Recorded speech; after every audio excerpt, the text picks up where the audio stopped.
This podcast is brought to you by Dental and Vision. When employees see the value, they buy value. That's why positioning Aflac's dental and vision plans isn't just smart, it's strategic. Start with what they need, better smiles, clearer vision, and finish with what they deserve, full protection with Aflac.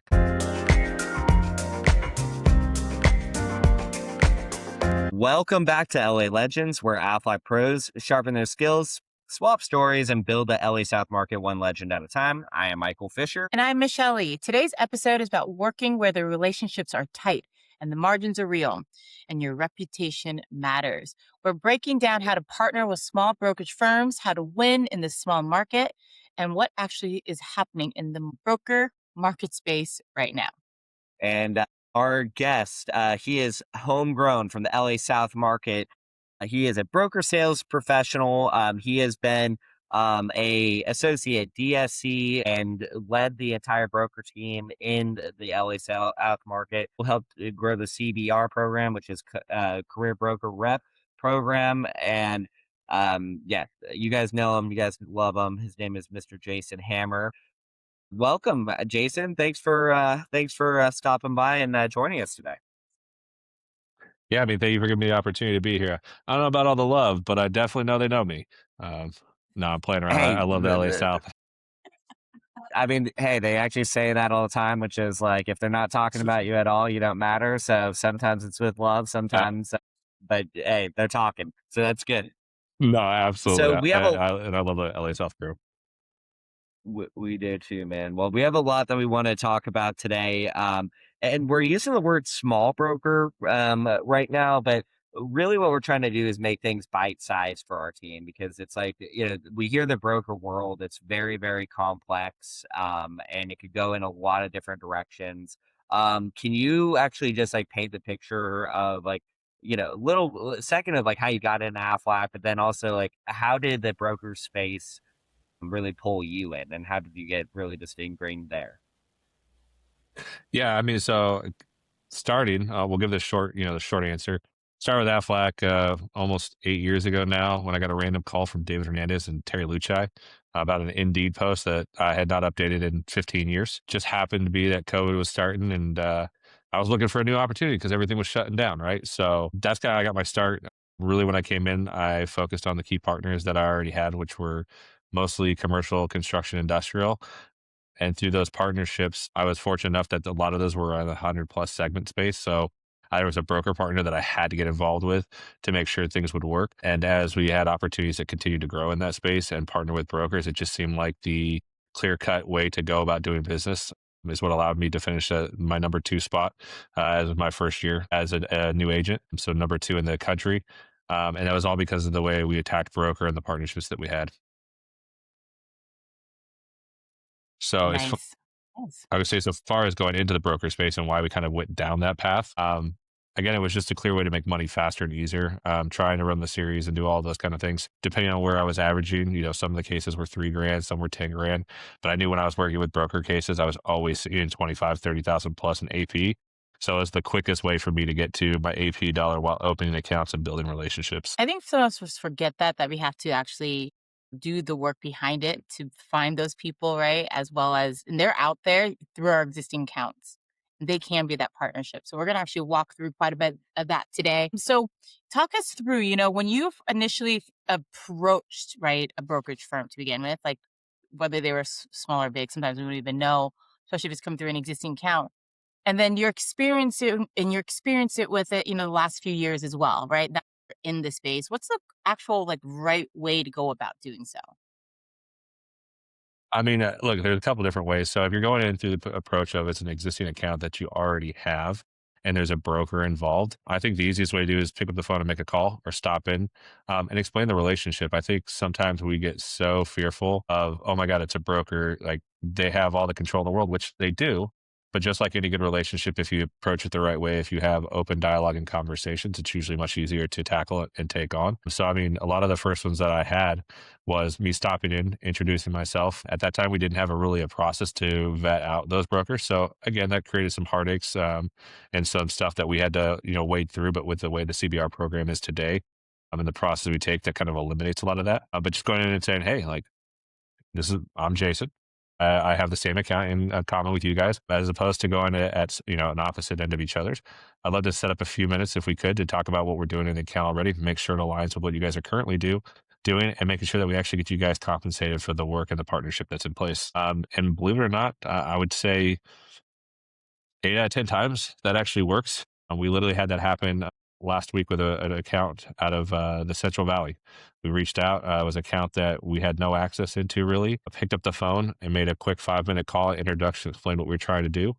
We're able to set a meeting, and 3 days later, the broker was on board. They were getting compensated for everything going forward, and we were able to set up some really great enrollment conditions with that.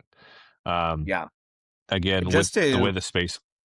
No, I was going to put pause on you for a second because I want to just kind Yeah. of talk through some of the opportunities and things that we've gone through personally together, side by side when I was at Region. So you helped me a lot on some of the brokers that what we always like to say is like, we don't want anybody in our team calling on brokers that if they have enough money to put their name on the side of a building, do not ever call that place. It is a signed, and there are pros that will help you with that. Start off with like the one next to the liquor store or with your existing clients. So I actually, a lot of these smaller ones, the ones that like we meet at networking events and the ones that we, meet with our existing clients and where, it might be just like that family member's name and like that person's last name still works there. So like the Main Street type brokers, you and we worked a lot on those together. So what are some of the approaches on those ones? What are like some of the pre-work that you have people do? And honestly, we can start sharing some of the success stories in the last couple of years on those exact ones.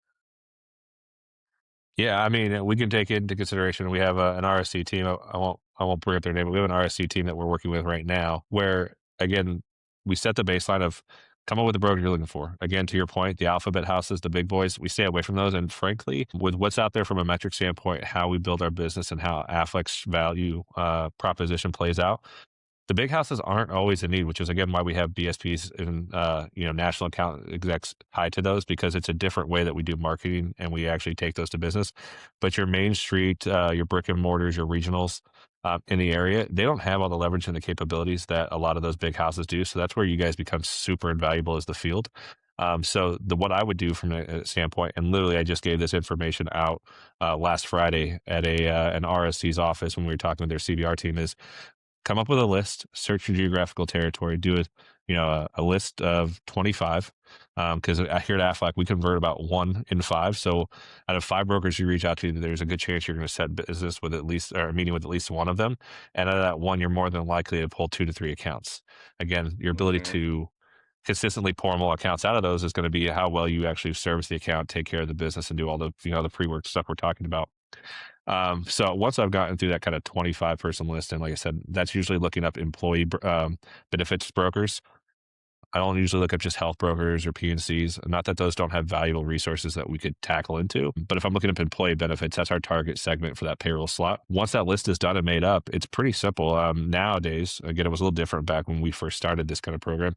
Nowadays, you're going to get with your RSC or your market and verify that there's no other, they're not assigned to a BSP, or there's no other agents already kind of working and partnering in there, where we don't want to, bring the Aflac clown car, for lack of better words, back to, Yeah. especially if they've got a profitable relationship starting to work. And then it's, understanding their business. So if I'm going to look up, let's go, Todd Mason was one that we work with. If I'm looking up their brokerage, I'm going to their webpage, going to the DOI, I'm doing a DOI license lookup. It's going to tell me, first of all, whether they're appointed with us or not. Worst thing to do is go in and say, hey, I'm Aflac. We'd love to get you appointed and work with us. And they go, yeah, we've been appointed with Aflac for 10 years. And we look silly. Yeah. So going in, Google search them, make up your list, make sure they provide the benefits that we can work with, and then go to do yourself a little pre-work on the DOI and see if they're contracted with us. It's going to be a different conversation if we're going from a contracted broker to a non-contracted broker, because there's a few extra steps as far as contracting and conversation points, et cetera, that we'd have to get into. But if they're already contracted, that's an easy win to go into and start working with.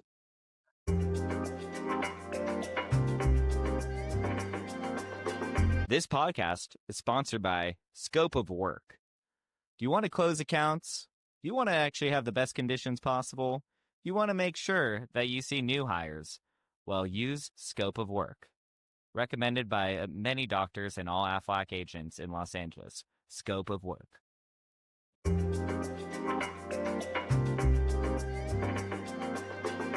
It is. I'll just tell you a couple of a little bit of that pre-work, and this is not. It does not take time. Doing the name lookup on the DOI, it takes seconds. So you making that list, and then literally just going through the Department of Insurance name lookup. Their search functionality is good. Also going on, if you go on RPM and go on the report card, click search, and you could also search that way as like just another backup. Both of them, that 30 minutes of research. It's really 30 minutes of research and doing a little bit of due diligence. That pays dividends. This is not a commercial for Academy Connect, but I mean, what is some of the pre-work that that you think that on the bare minimum, if people are taking this seriously and that want to need to start going into this world, what's the bare minimum that they need to be doing, Jason? Yeah, honestly, I think you'd be doing yourself a disservice if you didn't go through, obviously, get group certified. You want to go through and do your certified enroller training and then do your CVR training. And the reason I say that is if you're going to get into the position where you're going to work with brokers, the way we have the best results, and that's how we really scale here at LA South, was we do full core enrollments. And if you don't know what their core benefits are, you don't know how to explain them, talk about them, understand them, not at like a super intimate level. That's not what we're asking for, but just like at least be able to have a educated conversation around the benefits and how we enroll them and how we can sell them. You'd be like I said, you're not going to find a ton of opportunities. Really, the biggest value that we add nowadays is that there's 196 carriers, I think, in California alone that offer VB products like we do. The difference is most of them have group reps like myself or any of our other BSPs in the space. And there's not a lot of field engagement. So being able to take care of enrollments, build platforms, provide service one-on-one, be able to show up and handle the perpetual enrollments or the continuous enrollments from new hires, et cetera. That's where your huge value play is. And so being able to kind of set yourself up to have success in those spots is what's going to win. And if you don't know what technologies we work with, we don't know how to integrate on a platform. You don't even know what a TPI is from Everwell. Like that's going to put you in a position where you're at a disadvantage, not only against the competition, but some of your other, Aflac agents that might be vying for the same relationship. And so I think that's how you generate a lot of success is by having those three main courses and then get involved. I mean, that's the other biggest thing, right? I would tell you, I run a ton of appointments with people in LA South, et cetera. So do the other BSPs, and so does the market in general. Go out, make your list, do your homework, and then start partnering with us. We'll teach you what to say, how to get indoors, what the conversation looks like, book appointments, and we'll come run it out. I mean, I think the way that I got strategically positioned in my current role, I'm part full-fledged BSP, part BDC still, part DSC. And I think the best way to help you guys grow and learn is getting guys like us that work in the space 24/7 now in the driver's seat with you, having you guys alongside us. Cause I mean, that's how I learned as a DSC. That's how I used to train as a DSC in my people. And really, if we're going to grow in the CBR, community in that space, you really got to get out there and run the reps. Nobody became an NFL professional or a golf elite or any of these things by just showing up and saying, yep, I can do it. They get out and they put in the work and they drive the reps.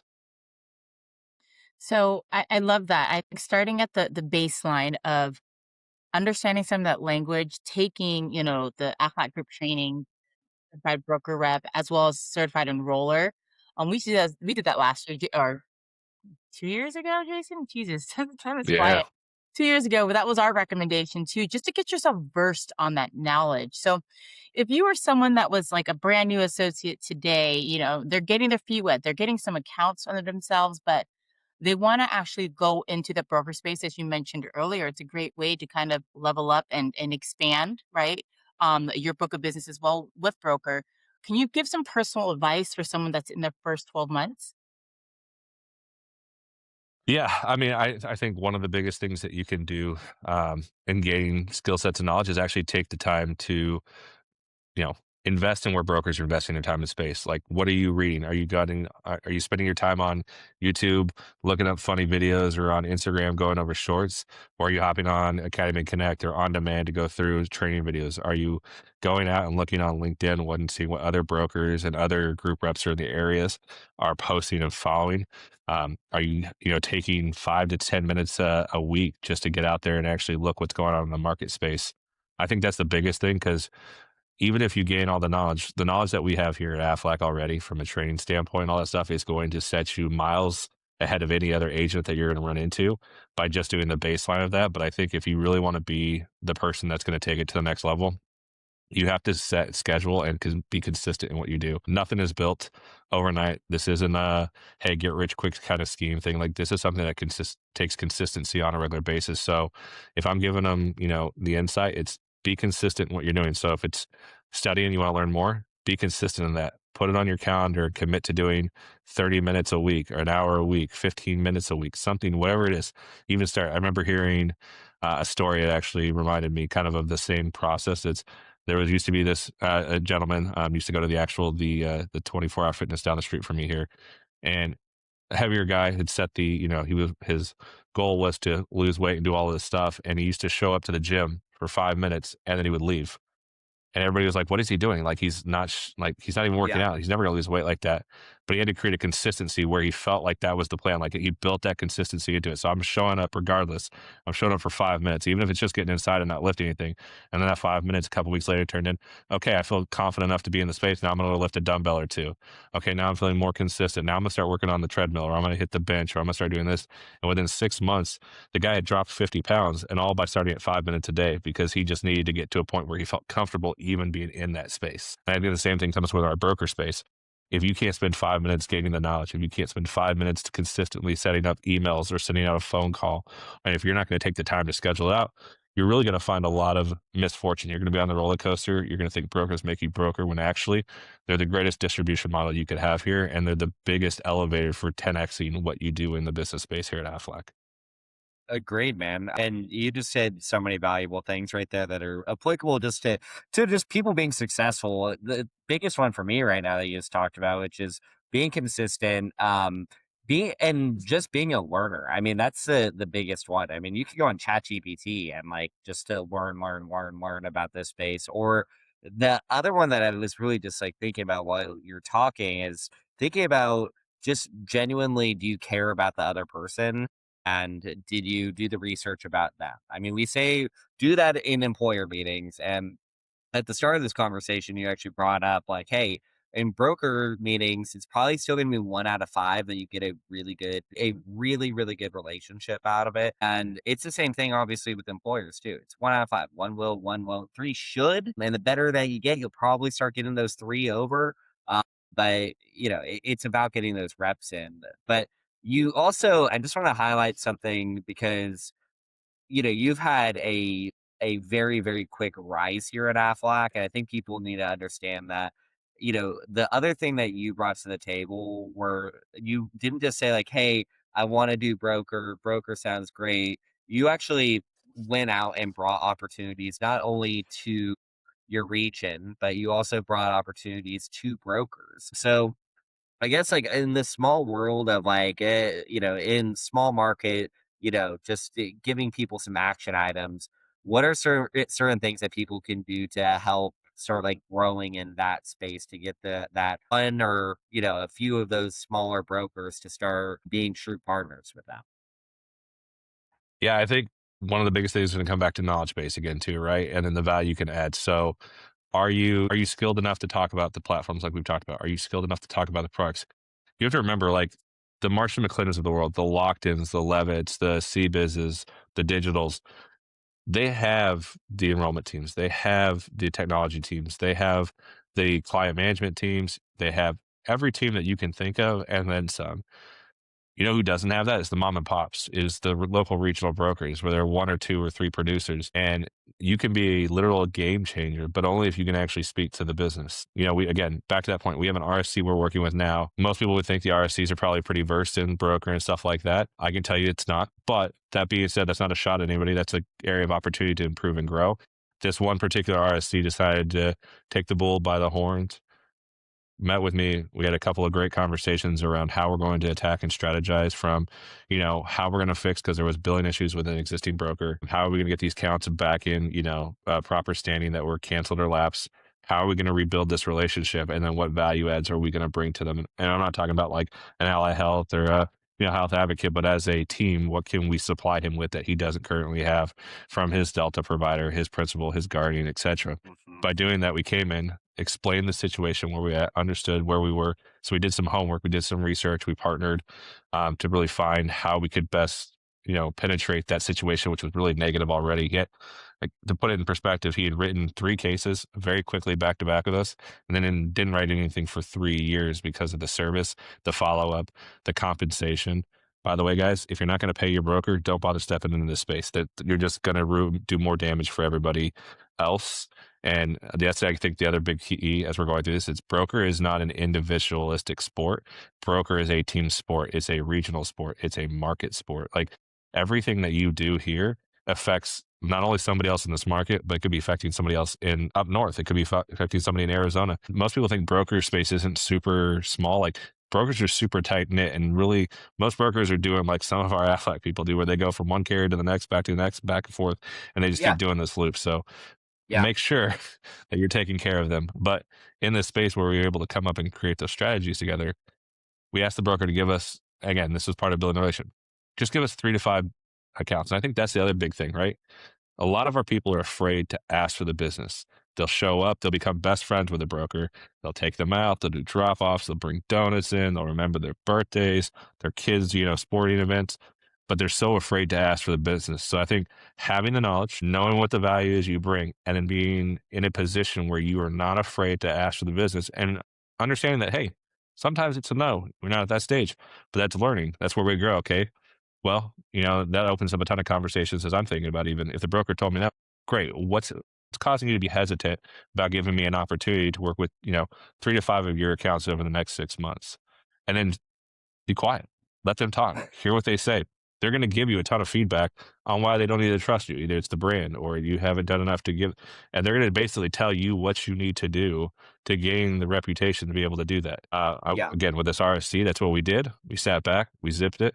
We let them tell us everything that was wrong. And we said, here's the plans in place that we're going to put to help fix that. In the follow-up meeting, he said, we don't have all the answers today. Again, and that's okay too. You don't have to have all the answers today. Tell them, hey, you know what? I don't have that solution, just like we would tell a client. But what I am going to do is spend the next 3 to 5 days. I'm going to figure out all the answers. And does it make sense if we reconvene at 12 or 2 on Tuesday? You tell me which one's better. And they say, 2, perfect. We book it. We come back with a plan and a strategy, and we put it in place. So we're not just flying by night.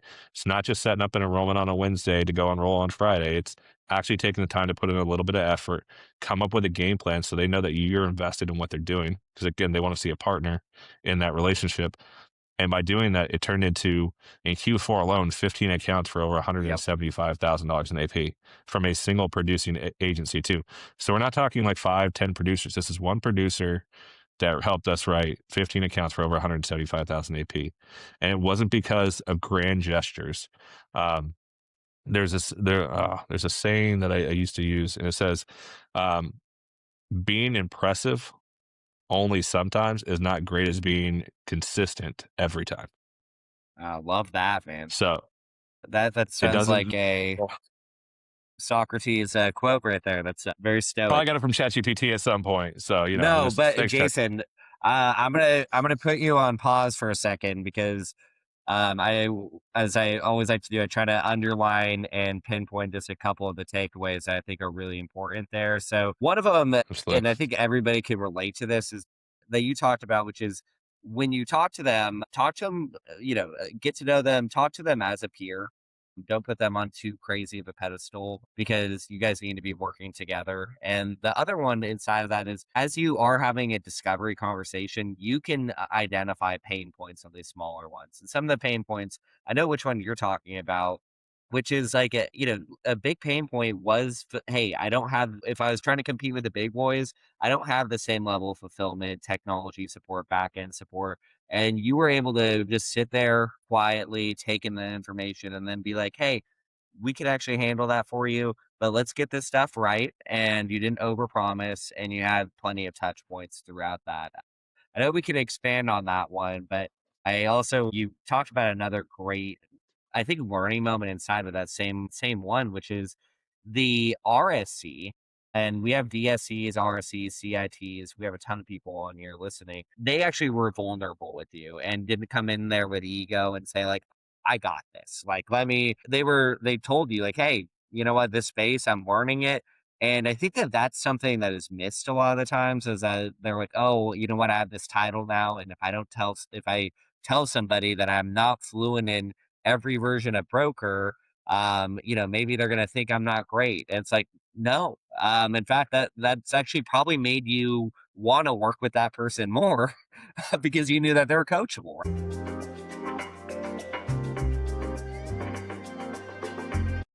Every hero needs a sidekick. The site seller is yours, helping you ask the right questions, show the right numbers, and land the right solutions. Navigate conversations like a pro and turn every business owner into a believer.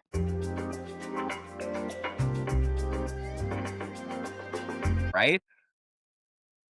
I mean, like, yeah, at the end of the day, like somebody that's willing to take constructive criticism and is willing to learn. I mean, heck, that's what I had to do, right? I mean, we both, you, Mike, you know, the back end with me, Chris, and every kind of our party and all that stuff. Like, first thing Chris Ashton told me was, "You're a waste of my time. Come back and talk to me when you actually sell. You know what you're worth your weight in," kind of thing.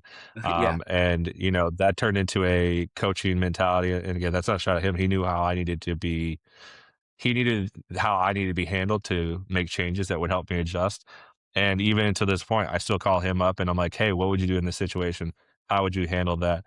I know that we've worked on broker stuff. Jamie Nemeth, I've talked to him in great deal. Jeremy Koger, Tom Bouvier, heck, Andy Glob, all these different people. It's like you can always have to be a student of the craft. You can never, if you are at the point where you think you know it all, you've already lost the fight, because the person who thinks they know it all has no room to grow, has no room to expand, and also has no room to take criticism for where they are because they think they're at the pinnacle of their game. I've seen it in the broker spaces. I've seen it with other group reps. I've seen it here with an Aflac. And I think the people that you see grow the most are the most humble. You know, you see Chris Ashton. He's boisterous, but he's very humble when it comes to his stuff. Nate Harrison, oh super yeah, humble. Maria Ortiz, super humble. Like, you see all these different characters, and you know what's crazy is those people all won with broker. In fact, statistically speaking, at Aflac, if you want to be a successful DSC, RSC, or really just an overall agent that has long-term abilities here, most of them are saying that you have to have a book of business that's 60% broker. And guess what? The broker market keeps changing. 5 years ago, brokers weren't coming down past 100 lives. Then it became 50 lives. Now you can find a broker in almost anything that has a heartbeat, 2 lives and up. And realistically, if we're talking about the non-health side, which is what I'm referring to, but if we go to the PNC side, it's anybody that has a single employee. You got to have a PNC broker. So there's going to be opportunities no matter where you look. It's more about understanding where you're at in your current role, understanding where you are or where you want to go, I should say, and then really building out a game plan to help you do there. I think that's the biggest thing is, like, when you're looking at an agent, we kind of talked about, you know, how did you get to where you are and all that kind of stuff. I looked at what I want to do. Is not only was it there's an income goal attached to it, and I know you talk with your people a lot about this because you have your note that you wrote to yourself. I have a similar thing. I'm actually probably got it from you in one of your things when I was still a newbie way back in the day. But made a goal like, here's where I want to be. Here's how I want to be able to provide for my family. Here's all the different things I want to be able to do. And now I need to build a game plan. And what's the best way for me? Do I want to knock 5,000 doors or have 5,000 leads that I'm going to break down and hopefully make 40 or 50 grand a year? Or do I want to find 5 to 10 brokers that I can build phenomenal relationships who already have books that are 75 to 100 cases, which means my, time of actually being out there knocking doors, out there having to do all this extra legwork and all this just to get to a smaller goal, getting in X my time and effort to grow, and not in turn X my income, X my freedom, the ability to be able to go and do what I need to do, even in the W-2 role or the 1099 space, and be able to provide for my family. And that's the same thing these brokers are doing. Are you a hinderer? Are you a neutral person? Or are you somebody who's going to help 10x their book? And if they see you as a partner that can help them grow their book by doing the legwork. So maybe it's that, again, that perpetual enrollment. Maybe it's that enrollment. Maybe it's having strategies. I mean, we had a broker that was a phenomenal case, came to me from a referral. He was like, we got a 28% increase in our major medical, dental's up to. I don't know how we're going to save this case. Do you have any strategies? This broker told me you've got some great strategies. And so we were able to work in the dental and vision for him, bring in a group chassis product because they had expanded big enough. And with the offsets through their, with the offset on the dental and vision, with the increased contributions that they were going to do for the group chassis products, which lowered the cost, allowed them to drop their coverage down slightly without impacting the client because they were paying for all this stuff to offset with the accident plan. And they ended up coming up with a 2% increase instead of 28. Having strategic conversations like that, that's where value comes in. And again, that's not something I learned overnight, something I've been learning for the last 5 years. But what's great about this team here is they have guys like you, they have ladies like Michelle, they have great teams and influence, and some, I would argue, some of the best VSPs in the market. I mean, when you talk sheer production, they all rank in the top 10, top 15. So of nationally. So, I mean, you have a lot of knowledge and a lot of people that here you can learn and execute from. But if you're not going to put in the time, be consistent and be intentional with your actions, so you're really tough in this space because brokers don't like roller coasters. Jason, I'm going to echo Michael. I took so many notes as you were talking. I was like, oh my goodness. It's just, tangible things that I think people can actually apply. And it starts with how you just finished, meaning spending a little bit of time every single day to get yourself more versed in that broker space to begin with and understanding how they work, the verbiage that makes sense for them as well. But a huge part of that, as you were speaking, I was like, this is so correlated very so well when we talk to business owners as well, where you want to get to know them, what is their priority, and then shut up and listen. Just shut up and listen Well, because they will tell you. it's crazy because like everybody always goes in and I laugh because everybody's like, well, how do you approach a broker? And I walk in, I'm like, hey, my name's Jason. I'm actually the certified broker rep here in the area. I was actually just stopping by and seeing a couple of my other brokers in the space and noticed I wasn't doing business with you already. Wanted to introduce myself and see if I could set up a time to discuss with you what Aflac's doing and how we can help support your business. I was like, wait, doesn't Yeah, that sound like our business pitch anyways? Oh my exactly. gosh. It works, guys. If you just, again, spend some time in it and do not lose sight that these are individuals that, especially on the, I think the smaller mom and pop shops, they want to be able to be stickier with their clients as well versus a larger house coming in. And so if you can help them, as you're saying, 10x their book of business to be stickier for their clients, they will absolutely be a partner. So it goes both ways in that relationship. So, Absolutely. Michael Fisher, are you ready to hit a rapid fire? Yeah, Jason, I promised you that this was Oh, going to go by so fast. Did that go by quick? it did. I was not ready for a rapid fire. Let's do this. What's going Yeah, on? yeah. We're gonna hit you with some rapid fire. So, number one, dead or alive, who would you have dinner with if you could pick one person? Dead or alive? Who could I? Ooh, that is a good one. You know, I actually, that's a good question. I have never even really thought about that in detail. It would probably be somebody, I would do Hideo Noma probably, or Jim Abbott. He's a pitcher because, again, he was no Yeah. arm, one of the most phenomenal pitchers out there. And I think if you get to talk to somebody like that who was born and dealt with a stacked deck that was not stacked in their favor, overcame adversity, had the will and the power to like dig through something like that, and then become an incredible player and a credible athlete at that. I think that's where you're going to find a ton of wins, and that somebody can teach you about the mental acuity and the strength that it comes to overcoming certain obstacles. And I think help put you in a position to see from a different light. I know at Focus we had a gentleman that came in who was blind and is a Yeah. stud when it comes to how he does Aflac. It's like if that guy can do it and he doesn't have to make up excuses, then I got no excuses that I couldn't put 10 minutes together on a calendar to send out 3 emails to a broker or to a client or to do this. Like, what I'm saying? Like that's the kind of stuff. So like having those kind of mentality and those people that can push you, I think that'd be really cool. Man, That's a big if I one. would have had 100,000 guesses, I would never have guessed you choosing those. I thought I knew you. That was awesome. Michelle, what's yours? Okay. So the best concert or event you've ever been to? So I would say, I mean, I've been to a lot of crazy events, and a lot of things throughout. Swedish House Mafia's final, like we'll call it rave in the UK was insane. But I think honestly, Roger Waters' The Wall with my father. Coachella? So he took me out. No, this was the original group doing. They were doing their last tour. This was it must have been like 10, but it was music, Pink Floyd, that I had listened to Yeah. with my father, but it was the experience getting to see something that he loved so much when he grew up, and I got to experience it with him, and be able to have that kind of moment in time that it was like the reflection, right? Me and my father are so much alike, so it was almost like getting to hang out. Now at my age, I look back and I'm like, it was like him getting to hang out with his younger self and me getting to hang out with my older self at the same time and being able to experience that. And it's something I don't think everybody's always as fortunate to do. Had a father that was around that really did the same thing mentality wise, was invested in time and in expansion so that he could have time with his family and stuff like that. So just be able to get to experience that. And that was, I think, the second concert I've ever been to outside of Rush, which was for you, older ones. It's a pretty cool band there too. Younger That's guys, you won't even know crazy. what I'm The talking first about. 2 concerts were Roger Waters and Rush. Not Yeah. bad, man. Some good pedigree. No, not a bad way to start it out. Mm-mm. Okay, one book or podcast that you recommend to, the one that you've recommended the most to people. Oh, there's a lot because there's a lot of different people that I recommend things out to. It's gonna probably sound cliche. I think